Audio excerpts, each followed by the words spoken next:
Welcome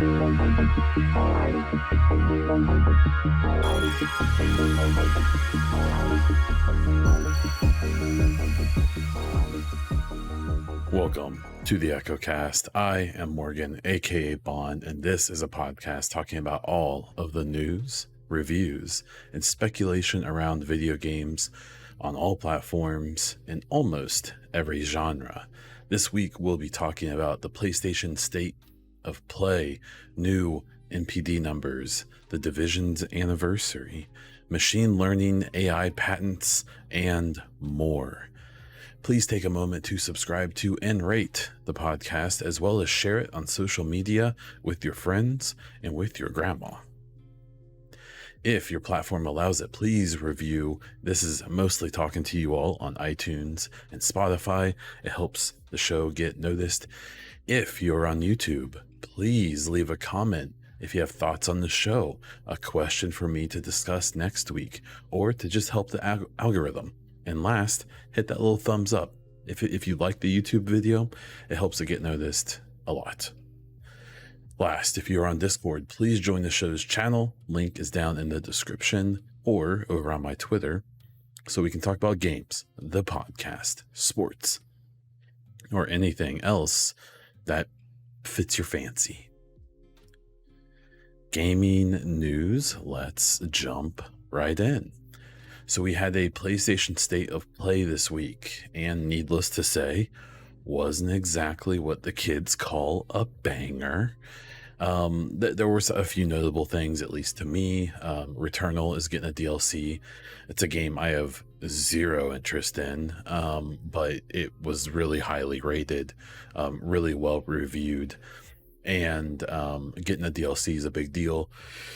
And I think a lot of people are going to be looking out for, I believe it's Housemarque and what they're going to be doing next, whether it's going to be like a Returnal 2 or a whole new IP. There was also a Teenage Mutant Ninja Turtles collection. So it's a bunch of games all the way from some really old Nintendo games and arcade games and things like that. This looks really fun. This is one I didn't get a chance to look, but I'm assuming this is going to be multi-platform, and if it's cheap enough, I may snag it, and I wouldn't be surprised if this shows up on Game Pass at some point. The last one is actually a game that will be on Game Pass. Is Trek to Yomi. It was kind of a side-scroller ninja kind of game. Samurai type game. It is very, very pretty. It's black and white. It's very stylized, very cool looking. Kind of weird that they're putting a Game Pass game on here. I thought you would think that, I assume Sony has the marketing rights to the game, so that's why they are the ones showing it, but hey, all good. Other than that, man, not all that impressive. I think a big point people are trying to make is how they do showcases specifically when they have like a big game to reveal or gameplay to show. So like when they did Horizon Forbidden West, they had its own show for like 20 or 30 minutes. I'm sure probably later this year they're gonna have a God of War Ragnarok show, and it's gonna be all about that, and those will be hype, obviously. This one wasn't. It was rough. There was a lot of weird stuff. It was really like a Square Enix show. And it has actually fueled a lot of people wondering, like, man, PlayStation's probably looking to acquire something right now. They sure showed a whole bunch of love to Square Enix right now. And so we'll have to see kind of what comes of that, if anything. But yeah, I don't know. The general reception of this was a big, like, okay. Which is what it seems like people should expect, but they still don't, right? So that's cool. So it was pretty badly timed, because shortly before the show, a big bit of info came out talking about how that there's a pretty large number of allegations coming from people within some various studios. This has been known, and some new allegations about sexual harassment and discrimination. I would suggest just looking it up if you want the exact details, but it seems like the story kind of went there were allegations. Sony kind of took the stance of, well, there's nothing specific, and then a whole bunch of people came forward with very specific allegations. um, this isn't a thing I think that you can really dunk on one platform or another.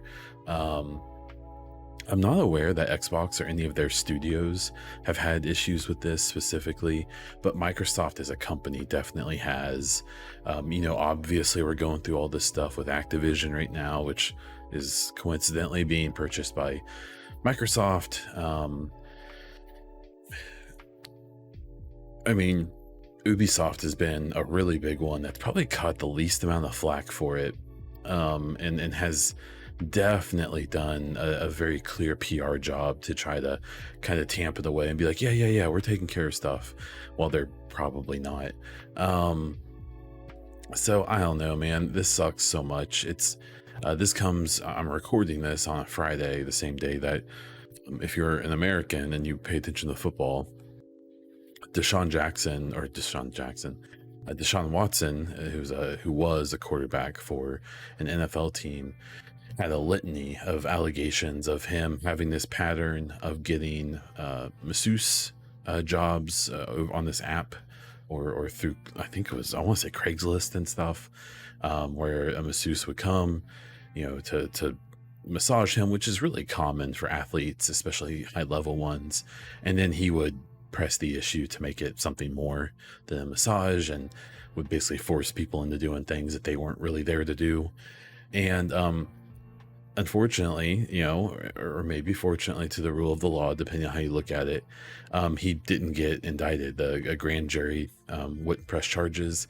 Unfortunately, this is really common, even if they're legitimate allegations. Those allegations are hard to prove. And that was a really high profile story. I feel like the gaming stories tend to be more localized to gamers, but I just I don't know. It really, gaming is something that brings so much joy and happiness and relaxation, and tears and laughs and all this to people. And between crunch and low pay and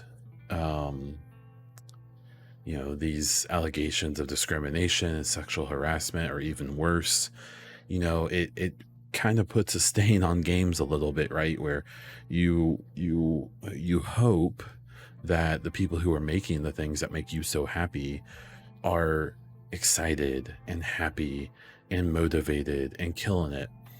And then you realize that at least some of the people who make these games you love are always looking over their shoulder, are afraid to walk into the parking lot by themselves, are afraid to ask for a raise or a promotion, or they do and they get passed up, and that is heartbreaking.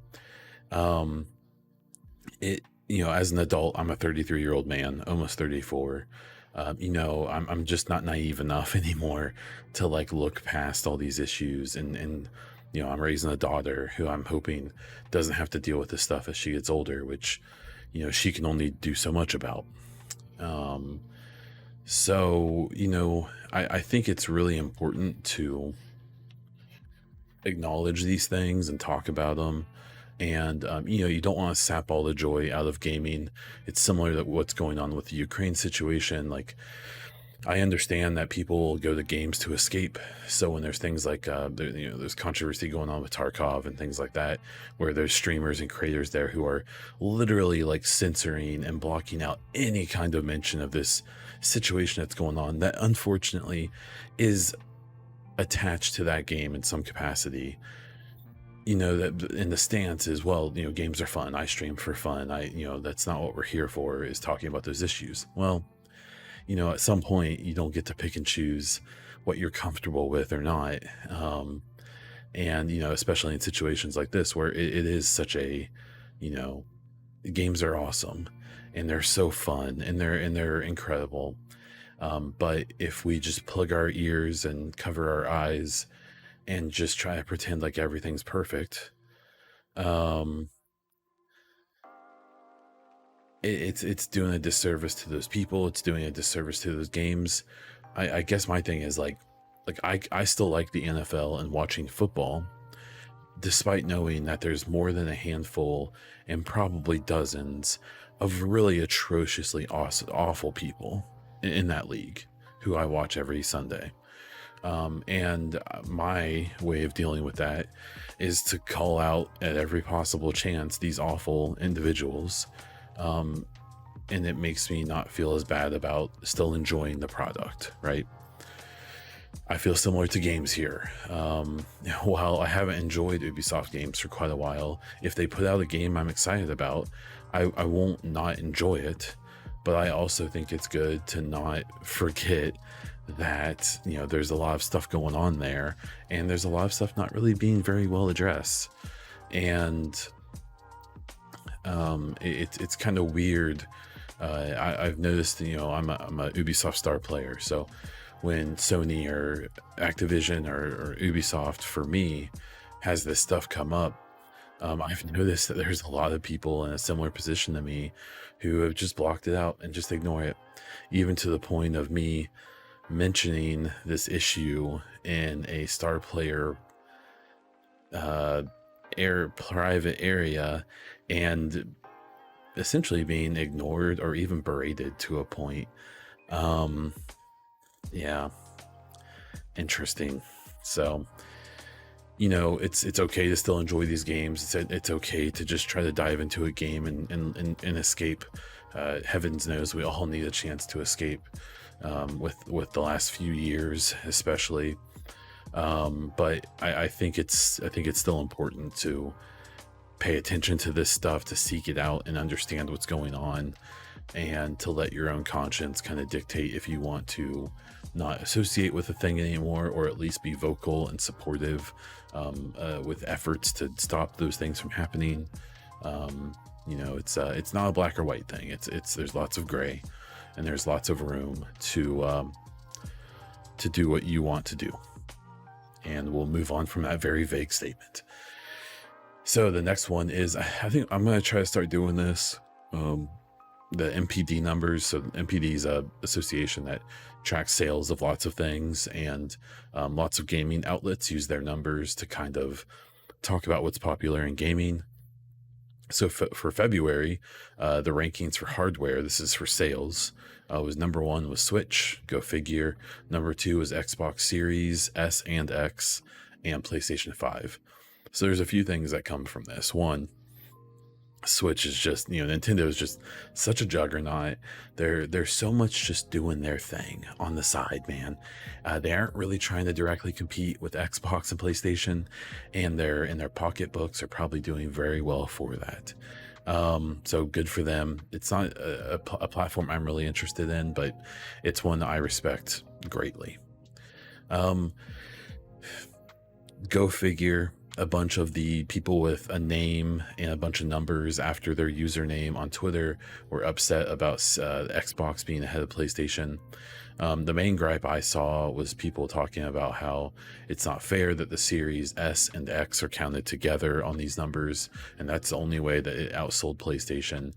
The real measurement is just, since all of these systems are still basically getting sold as soon as they're distributed, it's just about who can make more. It's not really one's better than the other. It's just a matter of, there were probably a lot more PlayStation or Xbox Series S's on the shelves or on websites to buy. I bet 3/4 of these sales were probably Series S's. I still think Series X is pretty rare. Now, one thing I do find interesting about that is that I never see PlayStation fans, and I like both systems. I don't really have a dog in the fight. It's just whenever I see people complain about S and X being counted together, I never see anyone complaining about the disc and diskless being counted together for PlayStation. I still would be really interested to see how many digital PS5s are being made and sold, because if people remember, back when the systems came out, there was kind of a weird discrepancy of this was before COVID. There was a handful, stores were getting a pretty good number of disc PS5s that were $500, and then like a couple discless ones, digital ones.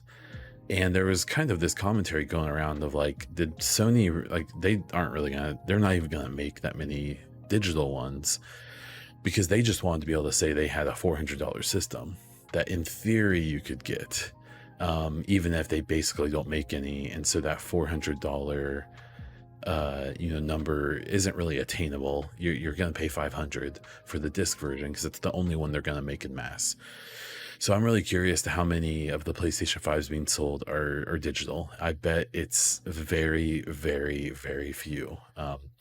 I think when Xbox came out swinging and showing off the Series S that was only 300, and then their Series X, it's 5. I really think that, I mean, obviously the digital version was planned for a long time. They didn't come up with that with PlayStation in response. I do think that there's definitely something to be said for that. Like, they probably never really intended to make that many digitals. It was just they wanted to have a $400 price point, even if it wasn't attainable. But we'll see. I mean, good for Xbox. I mean, whether it's only because of their ability to get systems in stores or not, it's still good to be selling stuff. So good for them. We'll have to see how much longer it's going to be until this stuff evens out. I think it's going to be quite a while, if you want me to be totally honest. For software, for games, the top 10 was, go figure, Elden Ring,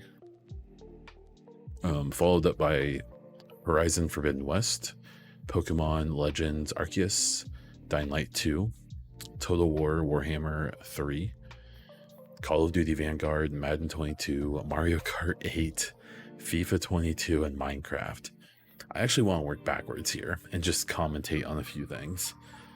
Minecraft, still top 10. Crazy. I believe they had an update not too long ago, so that might be pushing numbers a little bit, but I'm surprised Grand Theft Auto 5 is not here, but I'm sure it's 11th or 12th. FIFA 22, yeah, not surprising. Mario Kart, my god, like, holy crap. Madden 22, of course. Call of Duty Vanguard, sure, naturally. Total War Warhammer 3, extremely impressive in my opinion. That's a Total War. I mean, that strategy genre is pretty niche at this point, and so for it to be number 5 blows my mind. That's pretty impressive. I think that people, especially people like me, very much underestimate the size of the Warhammer community, for sure. Dying Light 2 still holding on. I would argue that that's a big part of it's not that old, and there's only so many big games that have really come out this year so far, so it's kind of hanging on there. Pokemon Legends Arcade, yeah, I mean, obviously, it's Pokemon and it's fairly new, so it's gonna be doing well. Horizon Forbidden West is pretty impressive, especially because it's only on one platform. And then I bet there's a pretty giant gap between 2 and 1 here with Elden Ring. I think that there's been reports that they may have sold up to 15 million copies already. That's bonkers. Elden Ring is obviously like a masterpiece, is obviously the best example of their own type of game they've ever made. I still think that there's going to be a rebound here eventually, once the hype is kind of dropped and people are like, yeah, this is good. But I think that's going to come in sooner than later. But I mean, the streamers are streaming it, the YouTubers are making videos, the social media people are blowing up. I mean, the hype continues, and good for them. It's not my type of thing. I definitely think, from what I've observed and watched and listened to and stuff, it sounds like it probably should have been like an 8 or a 9 out of 10 rather than like a universal 10 out of 10 game. But hey, it's having its moment. Who am I to judge? I haven't played it, so I've only been observing. And yeah, I hope if anyone who's listening is playing it, I hope you're having a good time and you haven't broken any controllers yet, because I've seen a few people who tend to be pretty chill not be very chill about this game. Next story is the Division 1 6-year anniversary was on March 8th. So, if you're listening to me, there's a decent chance that you started with me through the Division. I started off doing like screenshots back in 2016, 17, doing screenshots, build guides, stuff like that. Slowly kind of got to know a lot of people in the community, started doing YouTube videos and streaming, and then I started a podcast in 2018. Yeah, we're almost at our 5-year anniversary, 4-year anniversary in a couple weeks. So pretty crazy. And for a good 2 years, 2.5 years ish, this was a Division podcast only. It's the only thing I talked about. And that was pretty easy in 18 and 19 when Division 2 got announced, and then when it came out. And then it got a little tough, and that's why I changed this to a more general gaming podcast. And obviously, we still mention Division pretty often, and it's a game I have a ton of great memories. I got to go to E3 because of the Division, all expenses paid by Ubisoft, which was pretty cool. I went as a star player. Gonna be straight up, that wasn't as cool. One, because I hate the association in hindsight, and two, because they shepherded us around like children, and that wasn't my favorite part. But I got to meet a lot of devs. I got to do a lot of stuff that was really cool and very once in a lifetime kind of thing, especially because there's a good chance that 2019 was the final E3. We'll have to see what happens in the future, but I may have got to experience the second to last moment of history there. And so, obviously I had lots of fun with Division 1, played it for multiple thousands of hours, and I had probably even more fun with Division 2, even though I had so much less playtime. I think I'm around 650 or 700 hours. And, we're in a lull right now with that game and that series. I think the future is brighter than people give it credit for. There's more DLC coming for Division 2. There's this Heartland game supposedly coming. There's a movie supposedly coming. I'm really starting to doubt that. I think that movie is dead. I don't think it's ever going to happen. I have no reason to really believe that. I need to hit up my buddy Thurber and see if I can get him on the show again, but it looks like he's up to a lot of other stuff when we were all kind of expecting him to be shooting Division right now. And so, I don't know. We'll see.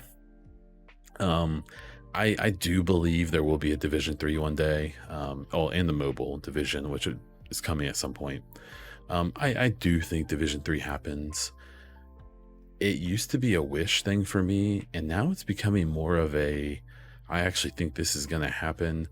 I think when the Division returns, it will be like at least a light reboot. I wouldn't be surprised at all if the Division 3 is going to be a very different game.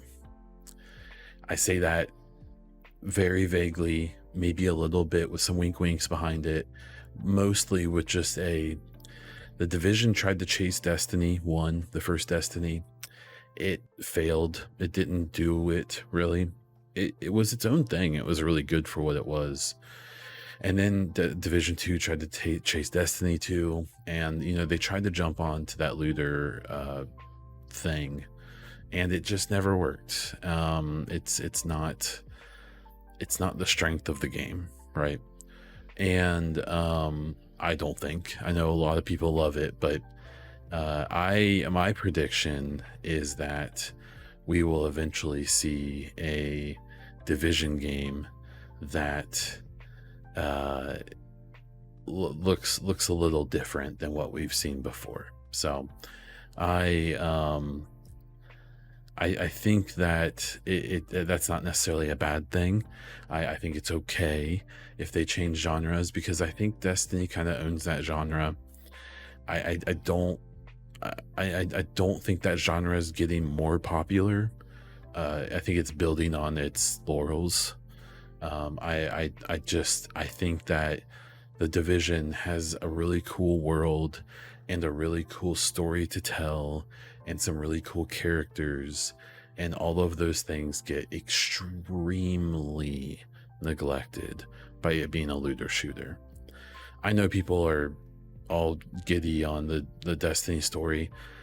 Maybe it's gotten really good in the last couple of years, but that story has always been a B movie action thing to me.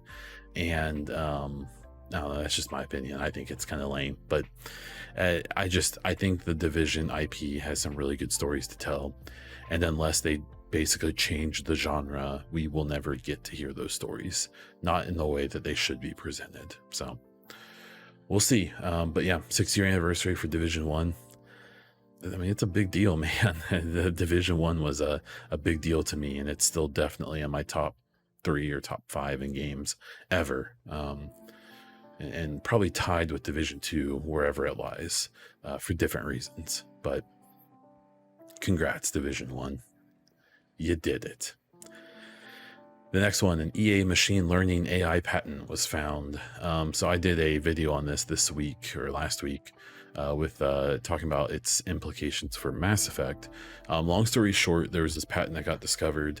There's a chance it might be from actually a couple years ago, but it's still fun to talk about, where the idea behind the patent was to try to lock up a technology for EA to use in their games, where basically the way that stories and AI works both in video games is this like insanely complicated systems they use, where it's like, if this happens, then this, and then if that happens, then that, and that's how, like, there's some videos on like Snowdrop for the Division and other, engines as well, that shows like logic and stuff and how things happen. And it's even like when player enters this room and these coordinates, then this effect will happen and this sound will happen. And it's the same with the AI. When player character shoots at AI will find nearest cover and then will return cover, and then after so much time will move to this spot, and all of that stuff is obviously like really intensive, right? And so this tech that was discovered in this patent is supposed to be like a machine learning thing. And the best way for me to explain why that's a big deal is if they can manage to allow AI to kind of control itself and not receive constant streams of data to tell it what to do all the time, there's a chance that you can start getting games back on systems and not have to rely on streaming data. A really, really good example, and if there's any Division fans listening, I don't know how many people even know that the way Snowdrop works, the Division's AI, I think, is extremely good, especially compared to looters, where you have a game like Warframe or Destiny, where the enemies literally just stand there and just like turn and shoot, and they might like dodge a little bit, but they're stupid. Like, they're really, really dumb. The AI in the Division is really impressive, especially Division 2. And the reason they're able to do that is because all of the AI actions get controlled by the server. That's why when you lose connection to server, all the NPCs just stand there and don't do anything. It's why there's been issues with like lag and stuff like that, because if you don't have a great connection, if you don't have a powerful machine, it's going to struggle there. And so there is this patent is kind of twofold. It looks like it could impact the moment-to-moment gameplay of AI and trying to take that load off of servers and be able to keep it on your system, especially for single-player games, so that they don't have to invest in servers, one, and two, so you can have that whole experience just on your machine and not have to rely on an internet connection. The other part of the patent that that there were some allusions to is the idea that you could, like right now, like in a story game like Mass Effect, of course, it's what I'm gonna bring up. If I do this, if I say this thing to that person, that when I speak to this other person, that will have triggered them to react in this way. But everything they do is programmed. So the idea that they kind of presented in this patent is this idea of like anticipation by the AI and the ability, obviously still within some scripted boundaries, for an AI to like anticipate what you're going to do based on previous actions and potentially impact the story in a way that you wouldn't have expected, which is honestly super cool in my opinion. It's a very interesting thing. And so the way I found this story was because some people were like, EA's patented this. Now there's a chance they patented it like years ago. I haven't seen anyone actually show this patent, but I saw one that was very similar from 3 or 4 years ago. And the implication obviously is potentially seen as in an RPG, especially the upcoming Dragon Age and the upcoming Mass Effect games. So, I mean, because of the patent status, there's a really good chance this patent is from like, 4 years ago, and they stopped developing it 3 years ago. They patent these things to protect in case it works out and they like it and it works. There's lots of patents that have never been used for anything. So it's just a fun little story. The patent is cool, the one I found. And if they can implement that type of stuff from a practical point of view, it's cool because you can stop leaning on servers and streaming data to get your AI to work. From the storytelling point of view, it would be cool to just see more dynamic storytelling. Speaking of Mass Effect 3's 10-year anniversary, it was on March 6th. It was a week of anniversaries of games that mean a lot to me. Unfortunately, myself and some others were really hoping that maybe we'd get just a little bit of a little hint, a little clue, a little something for the next game, but we didn't.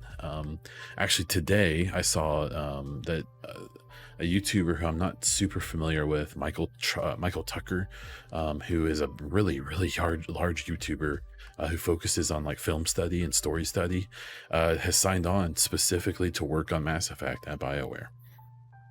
I actually saw some people talking about how they thought he might get tapped to work on the supposed Amazon TV series for Mass Effect, but it looks like he's working on the game. Through browsing some of this guy's stuff, his videos and tweets and stuff like that, it looks like they've found someone who is very educated and very experienced with storytelling and stuff. So that sounds freaking awesome. And there should be some excitement to that. If they're bringing in people like that, that means they're probably gung all in on working on whatever the story is going to be at this point. So exciting stuff for the other Mass Effect aficionados. My Mass Effect fandom is so awkward for me because literally I'm that person who just saw Saving Private Ryan for the first time and is talking to everyone around me as if it's it's new. I know Mass Effect isn't new.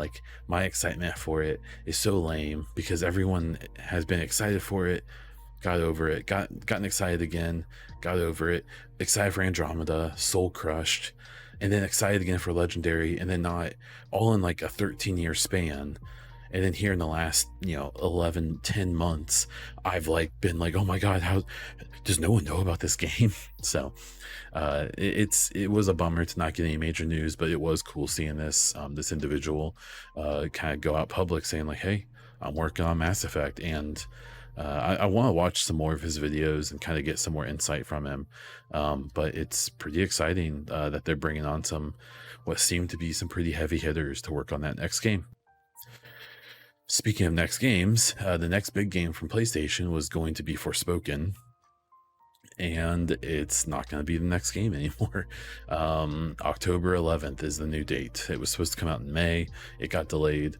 I don't have a PlayStation at this point. I actually would like one eventually, so I can play some of these games. I have a real hankering to play The Last of Us 2, and if they remaster the first game, I would love to play that. That'd be really cool. But this Forspoken, one of the writers is Gary Whitta, who is associated with Kind of Funny, the podcast group I like. He also wrote Rogue One, which, please don't kill me, I think might be the best Star Wars movie in my opinion. Maybe better than the original trilogy, but definitely up there at least. Definitely better than the prequels and the sequels in my opinion. And so I like Gary a lot. And we don't know much about the story, so his part of this game might be great. I think Forspoken looks incredibly generic, and it's like it looks like it's gonna be like a visual, like exciting thing, a visually exciting thing. Eh, but I don't know. It just looks like another. If the Dawn is listening, you'll appreciate this call out. But the PlayStation game look, it's a third person, over the shoulder action adventure game with beautiful graphics. It's just, man, I would love to see them put out a first person shooter, man.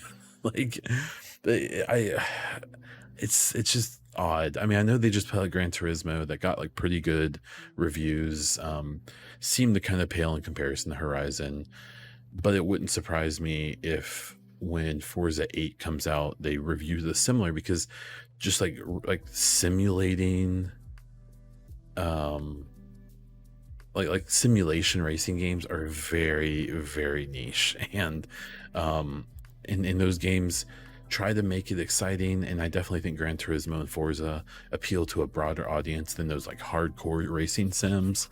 But I mean, Horizon is so fun because it's like, it's just it's a racing game, but it's like not, it's like an exploration game, and it's a visual feast. And the sound design is so good, and the way that they hit your dopamine receptors is so good. um I would love to see, I want to see PlayStation reach out a little bit. Obviously acquiring this or Bungie may help with that, even though it sounds like their games coming up are going to be multi-platform. And the funny part is that supposedly the next Bungie game is going to be a third person game. So them being acquired by PlayStation makes sense now. But yeah, Forspoken Delayed, I mean, that's definitely a bummer for people excited about it. I'm not personally like it's not like a system seller to me. Like, I don't see Forspoken and think like, oh my god, I have to find a PlayStation. But that's just me. And then the last story here has been kind of just a thing because of the people I follow on Twitter and stuff. This Ubisoft versus Elden Ring map debate.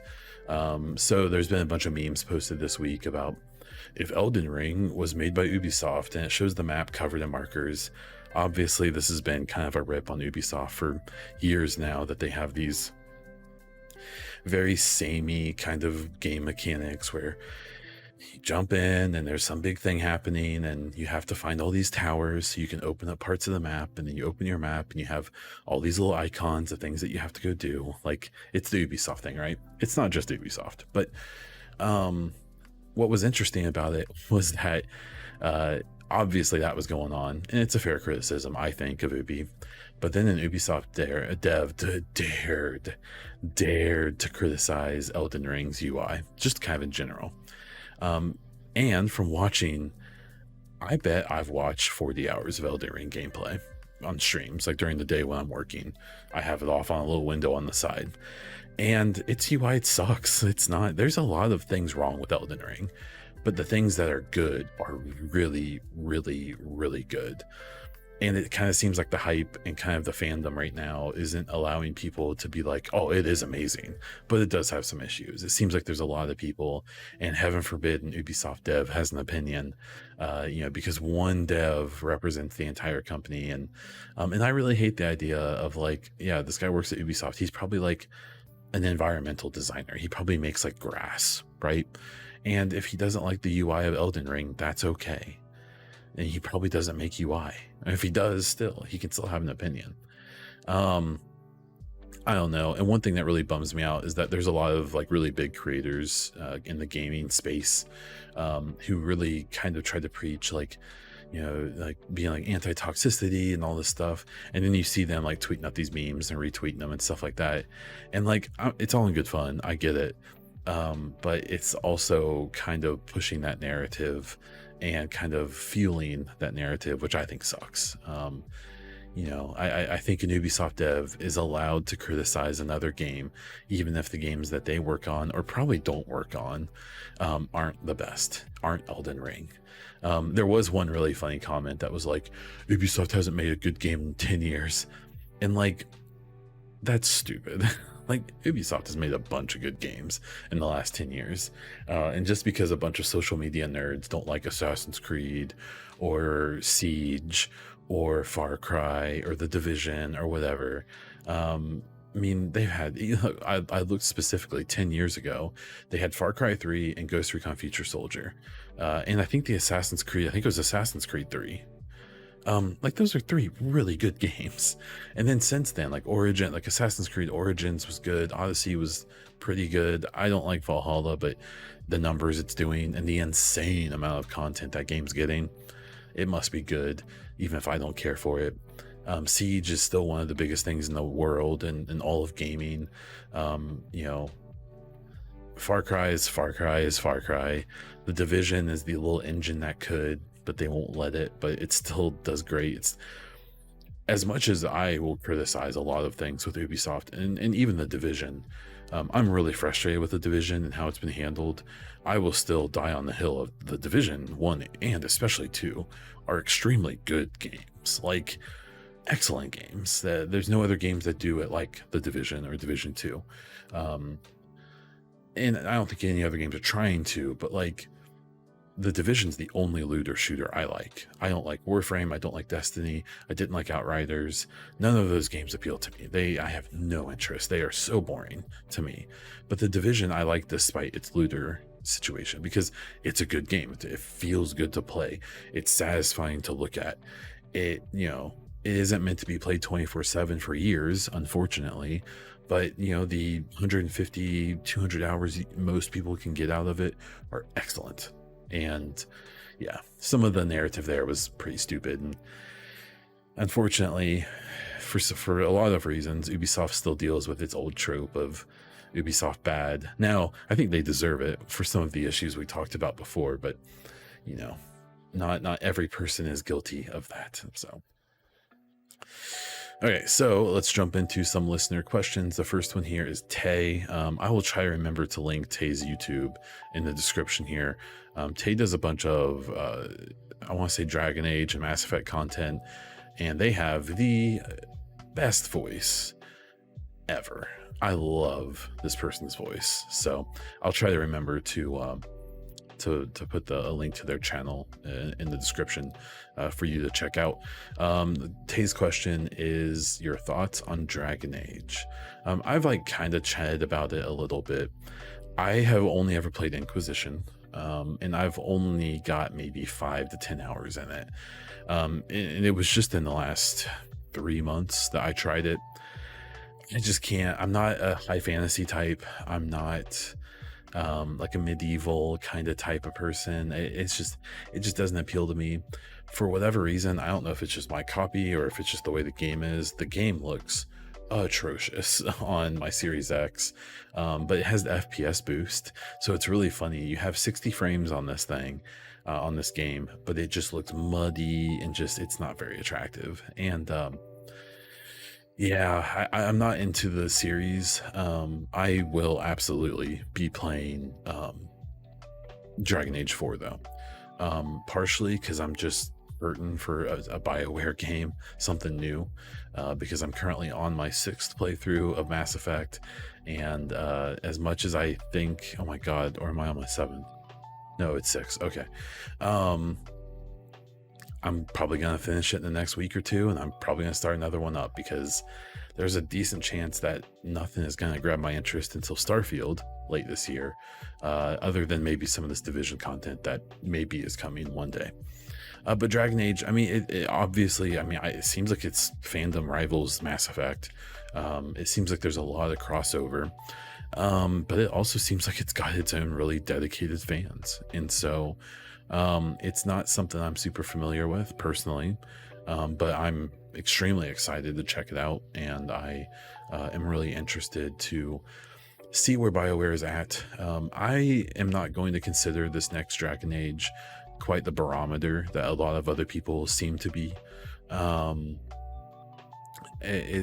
see a lot of people being like, well, if this Dragon Age doesn't do well, the next Mass Effect is going to get canceled, or how good this Dragon Age game is directly will tell us how good the Mass Effect game will be. I don't think so. This Dragon Age game has gone through a lot of turmoil, losing lead devs, multiple ones.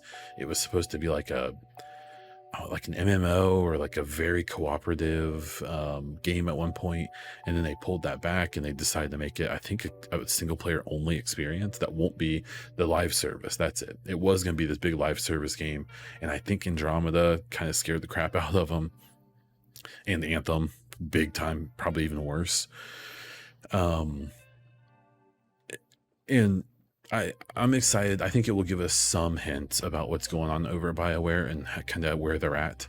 But the fact that it's still on Frostbite, where the next Mass Effect is going to be on Unreal, I just think there's a lot of things that won't really tell us much. But I'm excited to see what they're cooking up. They've been working on this a long time, so I'm excited to see it, and I'm excited to play it.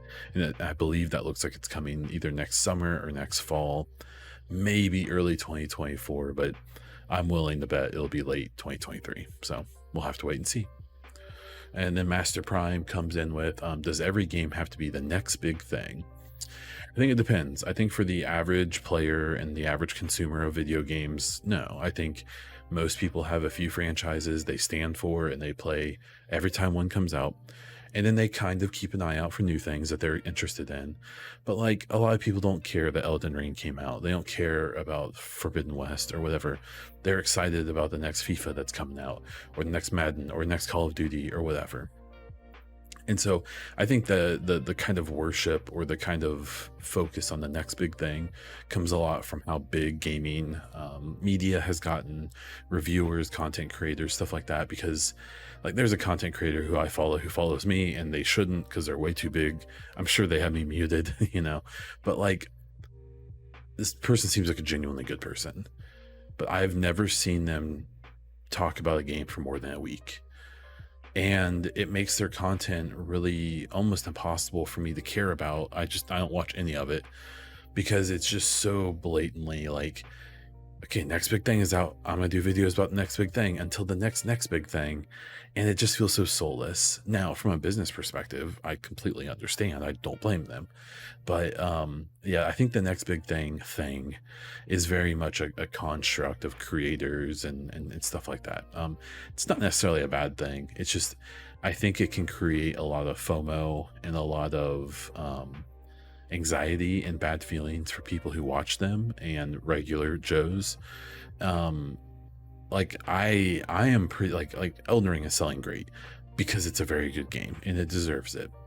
But I bet that Elden Ring is going to have a very high percentage of people who buy it and then play it like 5 hours and never touch it again, because you get caught up in the hype, especially if you listen to gaming podcasts and watch gaming YouTube videos and watch gaming Twitch channels. You see and you get this FOMO, this fear of missing out, and you're like, oh man, like, I need to play that, everyone loves it. And then you get it and it's like, it's still a very niche game. And I know I wouldn't like it. I think I would appreciate it, but I wouldn't play it. Like, there's people who, I mean, it looks like on average 50, 60, 70, 80 hours to finish that game. And like, not just like taking your time, it looks like it's 130, 140, 150 hours. And no, especially in this medieval high fantasy world, I just don't care about.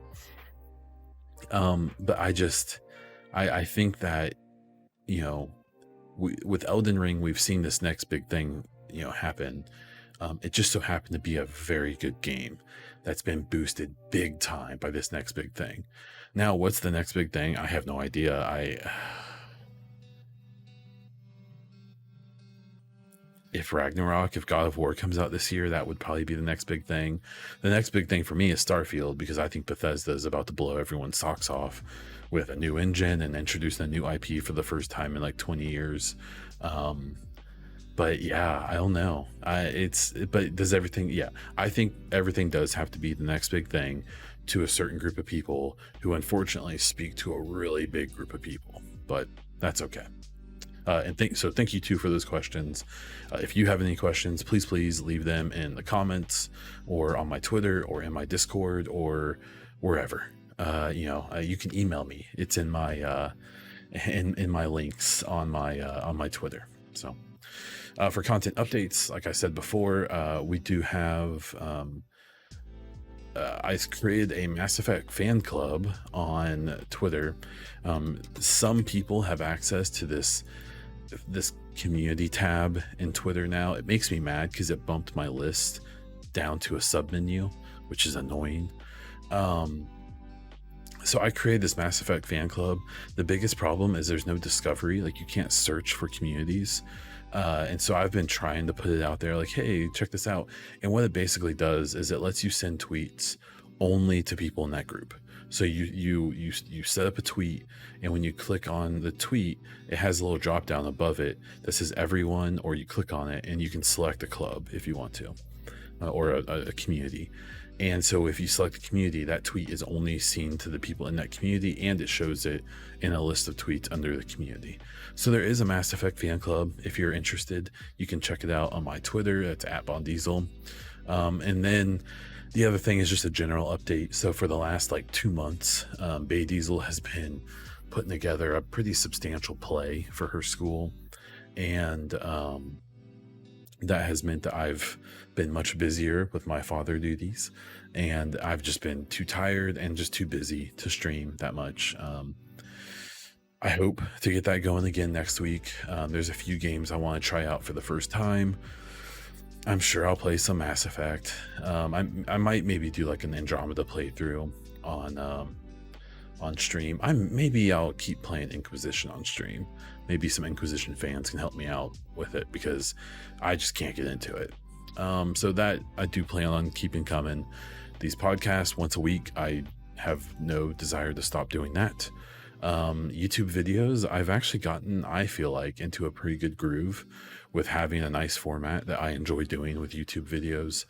Obviously, it's mostly been Mass Effect, but I am willing to do other games as well as they pique my interest. But it's just, right now, it's Mass Effect for me, and I would rather do a video speculating about a game that's not going to come out for 4 years than talk about other stuff right now. And when that changes, I'm sure when Division gives us anything, I'll do some videos on that. When that content comes out, I'll definitely stream it. I do want to get back into that game a bit. And Bay Diesel has assured me that she will make sure I get some free time. I've been putting in some. I watch our daughter a lot in general, but it's definitely been a bit of overtime lately, and it's awesome. It's the best. I mean, I'm gonna be straight up. I would rather spend time with her than streaming, but I need my time too. So I'm excited to get back to that. And that's where we're gonna start wrapping this baby up. So you can find me all over the internet as BondDiesel, including on Twitter, YouTube, and on Twitch. Please check out my EchoCast and BondDiesel merch at the links in the description below and on my Twitter. And that's all I have. So until next time.